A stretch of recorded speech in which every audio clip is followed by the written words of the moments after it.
Right, good morning everybody, and thank you Sumit for your very generous comments about Coventry. We nearly let you down this morning though because I was stuck on the M6. That remains one of the challenges of Coventry, our dependence on that. But never mind, we're here just about on time. So I've been asked to do it TED style, a few quick remarks, and then there's going to be a bit of a Q&A, but I've been told no more than 10 minutes, so the clock is ticking. But it is my honour to come and sort of kick off the show this morning.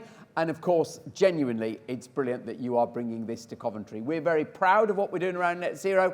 I'll explain, but thank you for acknowledging that, and I'll try to explain why I think your comments are valid. So, of course, the context of our challenge around net zero is just like every other local authority, combined authority. Back in 2019, we were all under pressure, and I will describe it as that, pressure from climate change activists saying, come on, you should be doing more. It was clearly right that we did. Like everybody else, we declared our climate change emergency, and we set about our plan for net zero. Now, what we did, though, in terms of setting our target, we didn't just pick a number out of the air as when we would achieve net zero. We did a lot of research with some leading universities to say, when is it realistic to get to your net zero target? We chose 2041. It's right in the middle of the pack. Some of them have gone for 2030. Of course, the national government is 2050, but we're in the middle, but believe it is an achievable goal. And I want this morning just to tell you what we're doing to get on to achieve that goal. Perhaps the special thing about the West Midlands reflects its economic makeup is if you look at our carbon emissions, they are very, very equal between transport, between business and between domestic. Some regions are more tilted toward domestic, some regions are more tilted towards transport. But the good news around our numbers is we set about a plan in 2019 and actually are making progress towards that.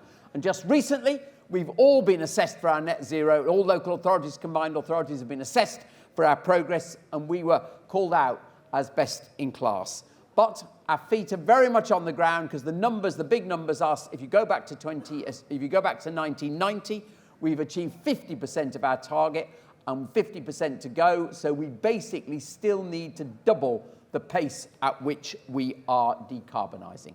So let's have a look at the three areas. Transport, the area where I worry least about because we have got the most progress. And just to call a few highlights of that out. First of all, the huge investment that we are making in public transport.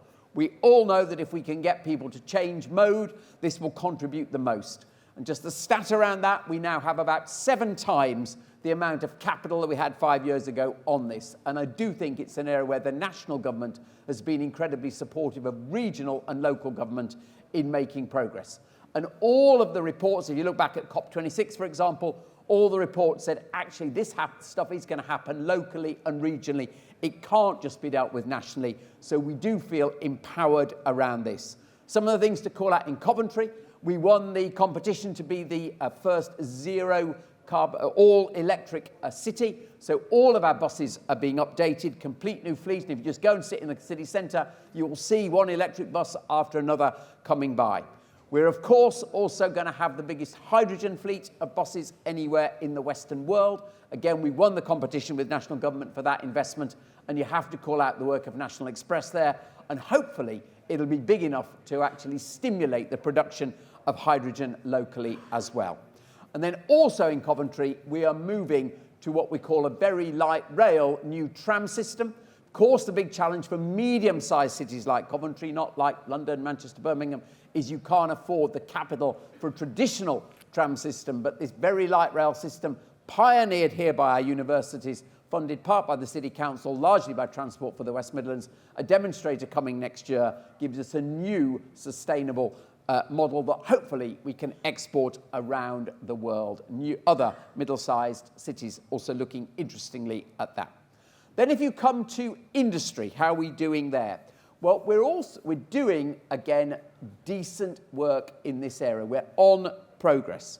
And the biggest thing to call out, you said, Sumit, in your introduction, that automotive was the biggest manufacturing sector here. True, but we are seeing the electrification of that sector rapidly.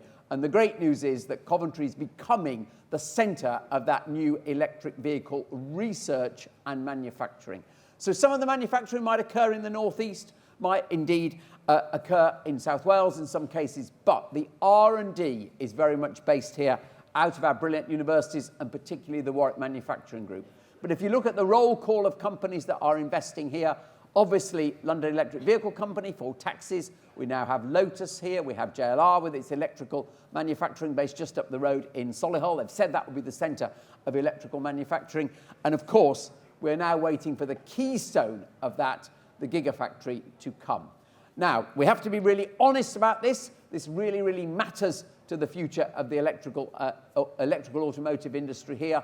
We are not going to get Tata's Gigafactory here in Coventry. It's a disappointment, but it's still a rumour, and I'm not going to confirm it or otherwise, as though it will be going to Somerset. Not been announced by Tata yet, though, to be absolutely clear. If that is true, it's a huge step forward for UK automotive. There was a real risk of that going abroad. If it is here, it again puts that keystone in that supply chain there. But of course, the companies involved in this sector go well beyond the final manufacturers. We see companies like Comtech, a big R&D company here, and of course Tata, the R&D part of that company as well, literally employing thousands of people in the Coventry and Warwickshire area on the research there. And then if you also look at industry away from automotive, really exciting pilot scheme in the Black Country that we call Repowering the Black Country, looking at decarbonisation of the metal sector there. So we've got good progress there. Now, the toughest area of our three is domestic and carbon emissions from there. And I just need to explain where we're at there. Everyone talks about retrofitting as though it's going to be the panacea. Our own numbers say that we need to retrofit about 300,000 homes across the West Midlands to get to our target. The depressing situation is with 40 million of capital secured in almost exclusively from government cash, it puts us on about 2,000 homes. So we've started, we've got demonstrators, that's great. We've put some small amount of our own cash into those demonstrators. But the obvious point is we are just not at the scale that we need to do this. So perhaps the challenge to many of you in the room is where is the private sector model that is going to quicken the pace of that retrofitting, particularly of our social housing stock, because as yet there isn't a return for the private sector to bring the type of capital or the scale of capital that we need into this. Lots of you in the room will have part solutions. If you look at all of the companies that are exhibiting upstairs, brilliant what you're doing, but it is simply not of a scale that is going to allow us to achieve our number. So that's the one that really worries me. Last thing I want to mention is all of those activities are underpinned by a particular approach to planning and land use. And our brownfield first approach that we have across the West Midlands, and uniquely we are achieving a housing target as a region. We're the only region of the country achieving the total number of new homes. And in the news today, the affordable percentage is interesting. We're also making great progress there. But we're doing it almost exclusively on reclaimed brownfield land. We all know the most efficient cities from a carbon perspective are smaller, denser cities. Coventry actually by far and away the most efficient of the different authorities across the West Midlands because of its makeup. So we're absolutely determined that we stick to those tough decisions around planning, because they, in a sense, will make our target even easier to, or not easier, nothing is easy in this game, but more achievable.